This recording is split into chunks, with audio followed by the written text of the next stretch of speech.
गेल्या आज देशातला सगळ्यात मोठा जलक्रीडा पर्यटन केंद्र या ठिकाणी भूमिपूजन त्याचं झालं.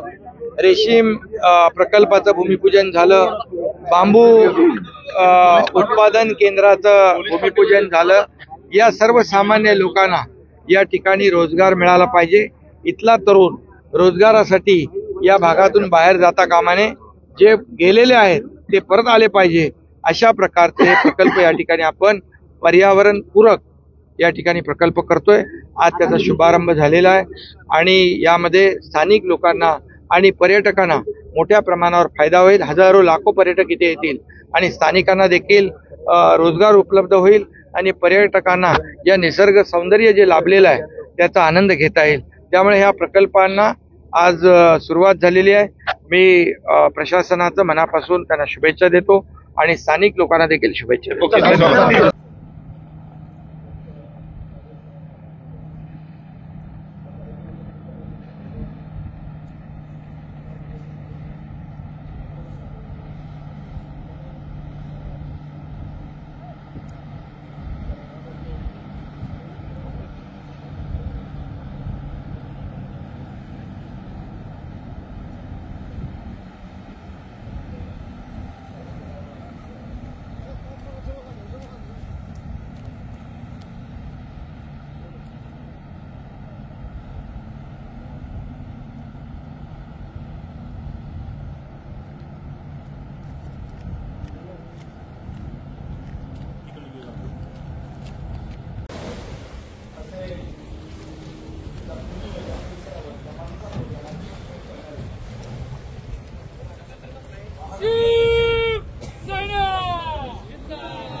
चला वरती. शिंदे साहेब आगे बढ़ो, हम तुम्हारे साथ हैं. चला पुढे.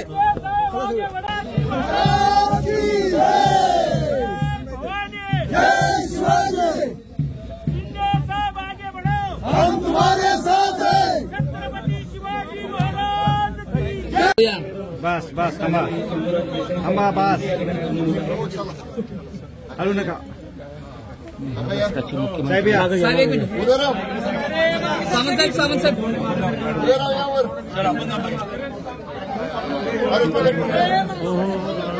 सरकार की सावंत साहेबांना पुढे माग गया.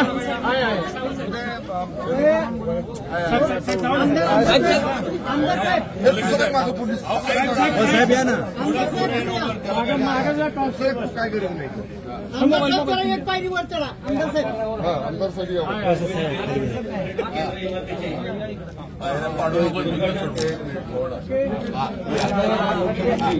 माननीय आमदार एकनाथ शिंदे साहेब अंतर्गत पहिलं तिकीट राज्याचे मुख्यमंत्री माननीय एकनाथ शिंदे साहेब हे घेत आहेत. कोयना पर्यटन वाढी 2 मंत्र्यांची द्या. आमदारांना विचारू नका. नाही आमदारांची 2 मंत्र्यांची 2 आमदारांची द्या. लोकसभेची इलेक्शन आहे. आमदारांना विचारू नका. आता 2 मंत्र्यांची आमदारांची द्या. शिवेंद्रराजेंचं आणि मकरंद नाव लागतं ना त्याच्यावर. स्पॉन्सर बाय पालन. हो कोयना पर्यटन शुभारंभ कोकणचे उदयनराजे इथं नाहीत ना जागेवर. अरे वा बोलतो.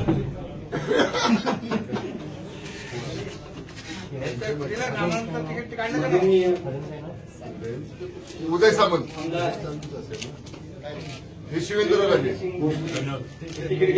कोणाचं आहे हे उद्योगमंत्री माननीय नानांना तिकीट देणार.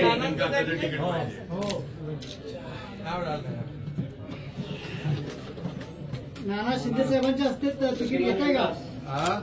शिंदे साहेबांच्या हस्ते तिकीट घेताय. आता मग शंभूराज देसाई आणि उदय सामंत. विनंतीला पर्यटन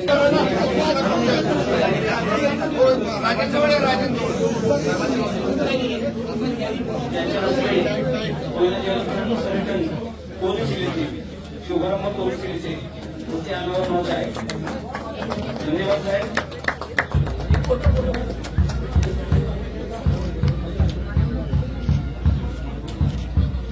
महाराष्ट्राचे लाडके मुख्यमंत्री आदरणीय एकनाथ शिंदे साहेबांचं भोसले महाराज साहेबांच्या हस्ते भव्य गुलाब पुष्पाने, त्याचबरोबर शिवसेना जावली तालुका यांच्या वतीने देखील सन्मान होत आहे. मंडळी, टाळ्यांच्या प्रचंड गजरामध्ये या सत्कारामध्ये आपण आहोत, त्याची साथ घालायची आहे. धन्यवाद. आणि आपल्या सर्वांच्या वतीनं पहिलं तर माननीय मुख्यमंत्री साहेब एकनाथजी शिंदे साहेब यांचं सगळ्यांनी हात वर करून टाळ्या वाजवून आभार मानावेत की हा एवढा मोठा आणि पिढ्यानपिढ्या आपल्या या विभागाला पर्यटनामुळे चालना देणारा प्रकल्प आज त्यांच्या शुभ हस्ते कार्यान्वित झाला. आणि आमदार म्हणून मला पाठपुरावा करून हे करता आलं. आपला हा संपूर्ण विभाग डोंगरी आहे. आपण सगळेजण नेहमी, साहेब आपल्याला तर माहिती आहे आपण सुपुत्रच आहात, साहेब इथली जनता ही नेहमी पहिल्यापासून आधी कोयना प्रकल्पग्रस्त, नंतर इको सेन्सिटिव्ह झोनमुळे ग्रस्त, नंतर व्याघ्र प्रकल्पग्रस्त, अशी सगळी शासनाच्या प्रकल्पांमुळे नुसती ग्रस्त झालेली इथली लोक होती. ही वस्तुस्थिती आहे.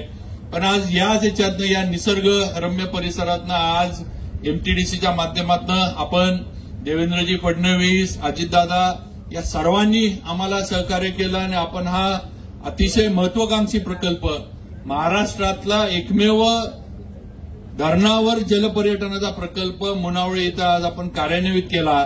आणि नक्कीच आमच्या इथल्या लोकांना एक आशा आपण पल्लवित करून दिली आहे की आमची मुंबईला असणारी मुलं आज व्यवसायासाठी आज ना उद्या इकडे आता परत येतील आणि आमची मुंबईला जाणारा जो लोंढा आहे तो थांबल. आज मुंबईतली अवस्था काय आहे हे आपण बघतो, कसं राहायला लागतंय आपण बघतो. एका खोलीमध्ये किती राहतात, काय सकाळी निघालेला माणूस संध्याकाळी परत येईल का नाही त्या मुंबईच्या याच्यातनं, हे धाकधूक असती. पण आज या सगळ्या गोष्टीला आज या पर्यटनाच्या माध्यमातून आपल्याला कुठेतरी एक शाश्वत उत्पन्न आपल्याला मिळणार आहे. साहेब आपण आलाय, आपण आमच्या जिल्ह्याचे आणि या विभागाचे सुपुत्र आहे. लोकांकडनं कायम आपल्याकडनं अपेक्षा राहणार, आपण त्या अपेक्षा पूर्णच करत आलाय. पण साहेब काही विषय सकाळी इथं आल्यानंतर स्थानिक लोकांनी आपल्यापुढे मांडण्याची मला विनंती केली. थोडक्यात मी ते विषय मांडतोय. फार काही महत्वाचे किंवा असे काही फार त्याच्यावर निर्णय करण्याचे नाहीत, फक्त आपल्याकडनं सूचना त्या बाबतीत लागणार आहे. पहिलं तर साहेब आमची सगळ्यांची एक विनंती आहे, आपण तर ती मान्य केलीच आहे, पण तरी इथं उपस्थित असणाऱ्या सगळ्यांसमोर ते बोलून दाखवतो की साहेब या प्रकल्पामध्ये आम्हा स्थानिकांनाच इथं रोजगार मिळाला पाहिजे. हा आमचा सगळ्यांचा हक्काच म्हणा किंवा आमचा हक्क आहे म्हणा, पण हा हक्क आमचा कायम राहायला पाहिजे. आमचे स्थानिक जी मुलं असतील त्यांना आपण ट्रेनिंग द्या, त्यांना बाहेरनं शिकवून आणा, आमचं काही म्हणणं नाही. पण या प्रकल्पामध्ये स्थानिकांनाच इथं काम करण्याची, रोजगाराची संधी मिळावी ही एक पहिली सगळ्यांच्या वतीनं एक विनंती आहे. ज्या गावामध्ये साहेब हा प्रकल्प होतोय ते मुनावळे गाव आपण बघताय, अतिशय छोटं गाव. दरे काय मुनावळे काय साहेब, गावांची परिस्थिती वेगळी नाही, सगळी गावांची परिस्थिती एकसारखीच आहे. लोकसंख्या बघितली तर कुठेतरी 5-25च्या यानं लोकसंख्येमध्ये फरक असू शकत. साहेब मुनावळेचं एक अनेक वर्षाचं मागं पण इथली सर्व लोक आपल्याला भेटली होती की आमचं गावठाण पूर्वी जे इरिगेशन अक्वायर केलं होतं ते देण्याचे आदेश केले होते, फक्त आमचे जे दिलेले आदेश आहे त्याचे आमचे 7/12चे जेवढे उतारे आहेत तेवढं साहेब राहिले. आपण तेवढ्या सूचना महसूल विभागाला कराव्यात आणि आमच्या मुनावळे गावचे आमचे 7/12 जे आहेत ते आम्हाला नावावर करून मिळावे. बाकीच्या साहेब कात्रेवाडी वगैरे ही आमची गावं थोडीफार फॉरेस्ट वगैरे व्याघ्र प्रकल्प याच्यामुळे काही विषय अडकलेत त्याच्या पण सूचना आपल्या माध्यमातून व्हाव्यात आणि आमचं जे काही अडचणी आहेत थोड्या फॉरेस्ट आणि त्या सुटाव्यात ही माझी आपल्याला विनंती आहे. आपल्याला पुढे जायचं याची मला कल्पना आहे. साहेब कसं आहे बऱ्याच दिवसानंतर आपण जावळी तालुक्यात आलाय म्हणजे आपण धरायला येता पण आमच्याकडं आपण बऱ्याच दिवसानंतर आलाय त्यामुळं आमच्याकडं अनेक आहेत. आता आपण साहेब नवीन हॅमचा प्रकल्प आम्हाला दिलाय. आज आपल्याला पण सगळ्यांना लोकांना लक्षात राहिलं पाहिजे की आज पाचवड कुडाळ मेढा कुसुंबी अंधारी मार्गे मुनावळे हा 55 किलोमीटरचा हॅमचा रोड म्हणजे जसा आपला सातारा कास झाला जसा आपला सातारा महाबळेश्वर झाला तसा रोड हा आपल्या इथं आता होऊ घातलेला आहे. त्याचा सर्व्हे पण झालाय हे पण तुम्ही सगळ्यांनी बघितले आणि लवकरच त्याचं पुढचं काम सुरू होईल. आपल्याला 2 पूल या शासनाच्या माध्यमातून दिले गेलेत. एक तर भामनोलीच्या इथनं नवीन पूल होतोय आपल्याला पलीकडनं आपटीच्या इथनं दुसरा पूल होतोय त्यामुळं हा संपूर्ण परिसर आपला जो आहे तो कोकणाशी जोडण्याचं काम या प्रकल्पामुळं होणार आहे ही वस्तुस्थिती आहे. साहेब हा प्रकल्प किंवा हा जलाशय आपल्याला माहित आहे हा पूर्वी ऑफिशियल सिक्रेट्स ऍक्टमध्ये होता तो त्या ह्याच्यातनं वगळून घेणं गरजेचं होतं. आज हे सगळं वगळलं गेलंय. आमच्या इथल्या स्थानिकांना साहेब मासेमारीला इथं प्रतिबंध केला जातो तर त्यासाठी पण आमच्या लोकांना इथं स्थानिकांना मगाशी पण आम्ही बोटीमध्ये होतो साहेबांनी सांगितलं की इथं आता मासेमारी करता येईल तर नाना पाटेकर म्हणले की काही करा पण युपीवाल्यांना इकडे आणू नका. म्हटलं आले तरी नाना म्हटलं आम्ही त्यांना इथं थांबून देणार नाही. त्यामुळे मासेमारीची आम्हाला परवानगी आता या प्रकल्पामध्ये या जलाशयामध्ये मिळावी आणि फॉरेस्टवाल्यांना तशा सूचना शासनाच्या माध्यमातून दादा आपण पालकमंत्री आहे आपण आम्हाला सांभाळून घेतलं पाहिजे. थोडक्यात आता काय साहेब गावाकडची लोक आहेत मी बोललो नाही तर ही मला सातारला जाऊन द्यायची नाहीत. ही विजय माने वगैरे इकडे मला पकडून ठेवतील साहेब समोरच बसले माझी अवस्थाही अवघड करतील. जास्त वेळ घेत नाही साहेब पण छोट्या छोट्या गोष्टी आहेत तेवढ्या आपल्या माध्यमातून त्या सुटतील याची आम्हाला खात्री आहे. आम्ही पाठपुरावा करतो पण या सर्व गोष्टींचा आपण आम्हाला स्थानिकांना सर्वांनी सहकार्य करावं. परत एकदा मी माझ्या या बामनोली आणि मुनावळे शिमडी या सगळ्या परिसरातल्या लोकांच्या वतीनं मुख्यमंत्री साहेब एकनाथ शिंदे साहेब देवेंद्रजी फडणवीस आणि अजितदादा पवारांचं हा एवढा मोठा प्रकल्प आम्हाला दिला आणि त्याची सुरुवात आज केली. वर्षभरामध्ये याचं खरं रूप जे आहे ते या ठिकाणी निर्माण होणार आहे त्यामुळे नक्कीच त्याच्यामुळे आपल्याला किती फायदा होणार आहे हे आपल्याला आता लक्षात येईल. परत एकदा मी आपल्या महायुती शासनाचं आणि मुख्यमंत्री साहेबांचं मनापासून अभिनंदन करतो आणि येणाऱ्या लोकसभेच्या निवडणुकीमध्ये साहेब आमचा जावळी तालुका हा 100% महायुतीचा जो आपला उमेदवार असेल त्याच्या मागच्या वेळेला पण मताधिक्य होतं साहेब. मागच्या वेळेला पण 45,000चं मताधिक्य होतं आणि यावेळेला पण साहेब मी ठामपणे सांगतो त्याच्या पुढे जाऊन आमचं मताधिक्य आपल्या उमेदवाराला लोकसभेच्या पडेल एवढा माझ्या मतदारसंघाच्या वतीनं आपल्याला शब्द आहे. फक्त आमची किरकोळ विषय आहेत तेवढे आपल्या याच्यावरून एकदा हात फिरवा म्हणजे आम्ही समाधानी होऊ आणि आपल्याला आम्ही कायम आमचे आशीर्वाद आपल्याला कायम राहतील की आमच्या सुपुत्रानं आम्हाला न्याय दिला. आमच्या विभागाच्या सुपुत्रानं आमच्यासाठी मुंबईमध्ये बसून जे आहे ते आमच्यासाठी निर्णय केले हा नक्कीच आनंदाचा अभिमानाचा क्षण आमच्या मनामध्ये कायम असेल एवढंच सांगतो. मुख्यमंत्री साहेबांचं परत एकदा स्वागत करतो आपल्या सर्वांच्या वतीनं आणि माझं स्वागताचं भाषण थांबवतो. जय हिंद जय महाराष्ट्र. याची लोक आहेत रवींद्र भोसले तापोळा महेंद्र भोसले तापोळा मुनावळे हा हे सर्व महेंद्र भोसले मुनावळे रोहित भोसले मुनावळे अजय उतेकर तापोळा अमित पडगे तापोळा तेजस भोसले तापोळा या प्रकल्पाच्या माध्यमातून भूमिपुत्र बेरोजगार तरुणांना हजारो तरुणांना रोजगार मिळणार आहे. त्याचबरोबर या ग्रामस्थ बांधव भगिनी आणि पत्रकार मित्रांनो खरं म्हणजे नानांना मी मुद्दाम इकडे आणलं. ते आले होते तिकडे आपल्या धरणातला धरण मुक्त गाळमुक्त धरण आणि गाळयुक्त शिवार. पण त्यांना म्हणालो इकडं आपला एक देशातला हा पहिल्या नंबरचा हा जलक्रीडा पर्यटन केंद्र या ठिकाणी होतंय आणि त्याबरोबर येताना सगळा निसर्ग पण तुम्ही बघा आणि खऱ्या अर्थाने निसर्गाचं वरदान लाभलेला हा आपला सगळा भाग आहे. आणि आज मला अतिशय आनंद होतोय की सुरुवातीला आपण गाळ काढण्याचं भूमिपूजन केलं. नाम फाउंडेशनच्या वतीने त्या ठिकाणी गेले अनेक वर्ष सरकारबरोबर ते काम करतायत आणि गेले अनेक वर्ष अनेक गावांमध्ये या जिल्ह्यामध्ये नाना पाटेकर यांच्या नाम फाउंडेशनचं काम फार मोठं आहे आणि म्हणून मी त्यांना सरकारच्या वतीने म्हणाला. आणि अगदी आपल्याला वेळ कमी होता पण सुरुवात केली आणि त्यांना सांगितलं पुढच्या वेळेस जसं पाणी खाली जाईल तसं आपल्याला गाळ काढला पाहिजे आणि आज त्याची सुरुवात झाली आहे. खूप मोठ्या प्रमाणावर या ठिकाणी मशिनरी मॅनपॉवर सगळं लागेल आणि त्यांनी मला सांगितलं 10 टीएमसी जवळपास पाणी साठा वाढेल आणि हे खाली फटाफट पाणी जातं ते पाणी या ठिकाणी थांबून राहील. म्हणून या भागातल्या सर्व आपले किती गावं आहेत इथं 105 गावं जी आहेत या कांदात खोऱ्यामध्ये यांना सगळ्यांना याचा लाभ मिळेल आणि म्हणून तो एक कार्यक्रम घेतला. त्यानंतर दुसरं बांबू लागवड झाली.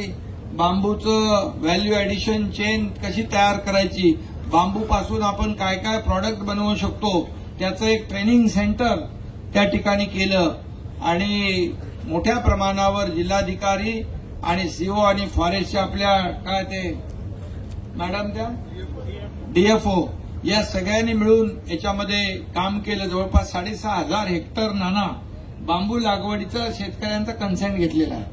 ही फार मोठी अचिव्हमेंट आहे आणि सर्वच अधिकारी आमचे काम करतात. अगदी SP, collector, CO, forest department एक अतिशय आणि एमटीडीसी कोऑर्डिनेशनने काम करत आहे आणि म्हणून ते बांबूचं एक झालं. त्यानंतर रेशीम त्या ठिकाणी टसर केंद्र पण केलं. रेशीम केंद्र मला वाटतं या जिल्ह्यातलं ते पहिलं गाव असेल रेशीम गाव. दरे गावामध्ये त्यांनी सुरुवात केली आहे आणि फार मोठ्या प्रमाणावर लोकांना त्याचा फायदा होईल. आता फक्त दरे गावात नाही आपल्या 105 गावात ते सगळं चालू करायचं आहे आणि सगळ्यांना त्याचा फायदा होईल. आणि इकडे पण करायचं बाबा, तिकडेच नाही आपल्या या संपूर्ण 2 मतदारसंघ इकडे आहेत. एक मकरंदाबाचं पलीकडे आणि शिवेंद्र बाबाचं इकडे आणि म्हणून या संपूर्ण भागामध्ये त्या रेशीम उत्पादन केंद्राचा फायदा होईल. बघितलं आम्हाला त्यांनी दाखवलं. आणि त्याचबरोबर हे अतिशय मोठं हे जलक्रीडा केंद्र या ठिकाणी होतंय आणि मला वाटतं सह्याद्रीच्या कुशीमध्ये निसर्ग स्थळं लपलेली आहे आणि पोटेन्शियल खूप आहे, सगळं आहे, परंतु कुणीतरी इच्छाशक्ती दाखवायला पाहिजे. आणि मला आनंद आहे, अभिमान पण आहे. मी या शेतकऱ्याचा एका कुटुंबातला मुलगा, आज या मातीमधला जन्मलेला मुलगा, मला या मातीतल्या लोकांची सेवा करण्याची संधी मला मिळते आहे, हे माझं भाग्य आहे. आणि म्हणून अनेक निर्णय घेतले आपण. 40 वर्षानंतर एक जो ऑफिशियल सिक्रेट ऍक्ट होता तो पूर्णपणे 90 किलोमीटर हे बॅकवॉटर आहे कोयनेचं धरणापासून, इथं काहीच करू शकत नव्हतो, परंतु याची सुरुवात प्रयत्न आधीपासून सुरू झाला. मुख्यमंत्री झाल्यानंतर पहिलं काम मी तो ऑफिशियल सिक्रेट ऍक्ट काढून टाकला आणि त्यामुळे आज खऱ्या अर्थाने हे पर्यटन केंद्र जे होत आहे तो कायदा आपण ऍक्ट काढल्यामुळे आज मोठ्या प्रमाणावर मासेमारी लोक करतात. या ठिकाणी बोटिंग होतीये. आज जागतिक दर्जाचे सगळं पर्यटन केंद्र इथं होईल. मला वाटतं 25 एकरामध्ये आपल्या देशामध्ये पहिलं हे केंद्र होतंय जलक्रीडा केंद्र. आणि यामध्ये मी अगोदरच आमच्या एमटीडीसीच्या मॅडम आहेत त्यांना सांगितलं होतं की, आणि नाना येताना मला बोटीमध्ये म्हणाले एवढं सगळं आपण करतोय, परंतु इथे जे पाणी आपलं स्वच्छ हे पाणी पिण्याचं पाणी पितो आपण, हे या पाण्यात कुठे प्रदूषण होता कामा नये अशा सूचना मी अगोदरच मॅडमला दिल्या होत्या. एक पोल्युशन होता कामा नये, पर्यावरण पूरक हा प्रकल्प असला पाहिजे आणि स्थानिक लोकांना इथं रोजगार मिळाला पाहिजे, अशा प्रकारच्या माझ्या सूचना होत्या. मला वाटतं स्थानिक लोकांना आमदार महोदय आज आपण त्यांना लेटर पण दिलेली आहे आणि या भागामध्ये या पर्यटन केंद्राच्या माध्यमातून आज मोठ्या प्रमाणावर निसर्ग संपदा आहे. इकडे वासिवटा किल्ला आहे, तिकडे वरती उतेश्वर आहे, इकडे समोर इथून आपण साताऱ्याला जातो. त्याचबरोबर एक पुलाचं काम सुरू आहे. ते मनोहर जोशी सरांच्या काळात पुलाचं नाना घोषणा झाली, तर ते आता करण्याचं भाग्य मला मिळालं.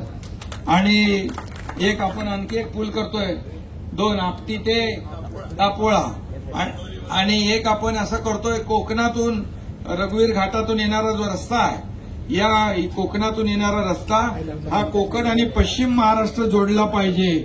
जे 7-5 तासाचं अंतर जातं ते 2 तासावर आलं पाहिजे, 1.5 तासावर आलं पाहिजे. यासाठी आपण तोही हे करतोय. मोठ्या प्रमाणावर इकडे जी आपले तरुण आहेत, आपल्या रोजीरोटीसाठी गावापासून लांब जातात, आपल्या आईवडिलांपासून दूर जातात, आपल्या परिवारापासून दूर जाऊन रोजगारासाठी प्रयत्न करतात. मी सांगितलं जिल्हाधिकाऱ्यांना, माझं एकच स्वप्न आहे की आता तर इथून पुढे कोणीही नोकरीसाठी या भागातून बाहेर जाता कामा नये. त्याला नोकरी इथंच मिळाली पाहिजे. मग होमस्टे असेल, टेंट असतील, काय जे काय असेल ते, आणि जे गेलेले आहेत ते परत आले पाहिजे इकडे. अशा प्रकारचा माझा जे काय उद्देश आहे, तो उद्देश मला वाटतं या सर्व प्रयत्नांमुळे पूर्ण होईल. मोठ्या प्रमाणावर इथे खूप योजना आहेत. काय काय त्यांनी पॅरासेलिंग वगैरे सगळं दाखवलंय. फ्लाईंग बोट आहे, आणखी काय वरून सी प्लेनचा एकदा प्रयोग केला होता, तोही कलेक्टरना मी सांगितलाय. एमटी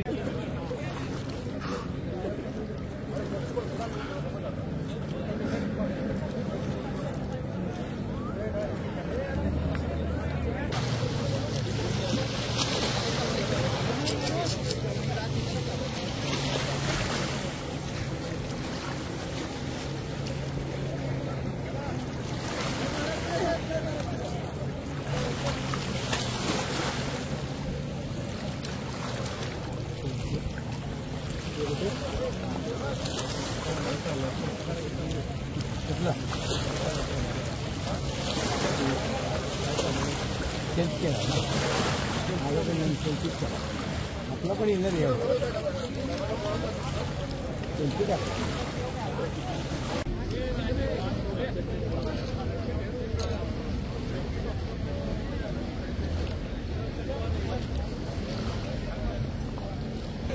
शिल्पी आलाय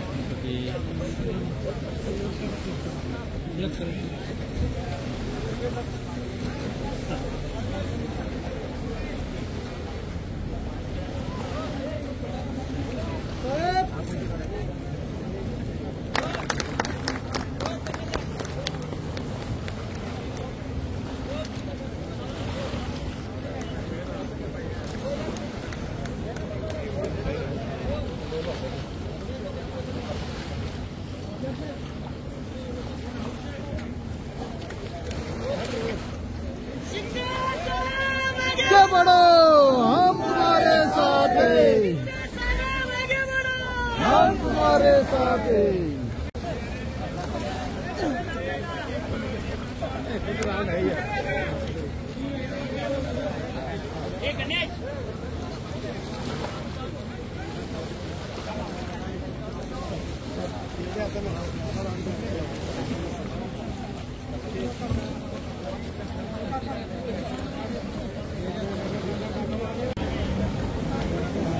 पर्यटनवाले अशी